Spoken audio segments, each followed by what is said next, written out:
I know you're tired of hearing it. I'm tired of hearing it. This year will be my year. Do you still believe that? I'm Solainemixhel. If you don't know me, I like to explore what it means to improve yourself. Today, we're going to be tackling your New Year's resolution and how to effectively rebrand your life. Last year brought many new experiences for me, especially my transition from high school to college, because I finally had to ask myself, where do I see my life going? So when I tell you what I'm about to show you works, I mean it. And if you stay to the end, I'll give you a bonus tip that is actually crucial for this process. So have you ever asked someone for directions and they give you this vague response, like, oh yes, it's to the left, and then you're just set to your own devices and you're wondering why you even asked that fool for directions? New Year's resolutions give that sometimes. Saying I'll change my life this year is definitely different from actually doing it, but by this point we all know that is true. But how do we do it? What do you do with your New Year's resolution after you said it? Well, my first thought was The Lion King. Yes. If any of you have watched The Lion King, which, if you haven't, please do watch it.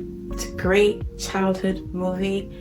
In the movie, we know that in the end, our protagonist ends up being king. But one important component to success was Rafiki, the monkey, and his guidance throughout the movie. Throughout the movie, we see the monkey appear repeatedly throughout the protagonist's life, and each time that monkey came, there was drastic progression in his life. So like our protagonist in The Lion King, a very vital part of our success is having a guide. But what will guide our direction? I don't think that there's any better guide than an actual map. If you've been on study talk or have studied, mind mapping is a very popular technique used to connect concepts while you're studying a subject. So how it works is that you have a central subject that you're working on, and within that subject you have different branches related to that subject, and through these branches you're able to make other connections within them while you're studying. But I realized that mind mapping is not only good for connections but clarity as well, especially in a short amount of time. So I like to use mind mapping in a specific way, which I call the 3-3-3 method. So basically how it works is that you have 1 to 3 central goals that you have for the year.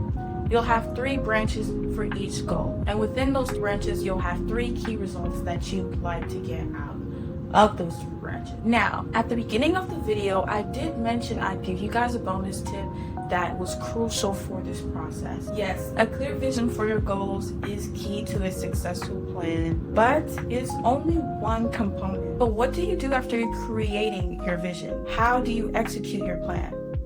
You're gonna need a system. So watch this video next so you can get a simple system to execute your 3-3-3 plan.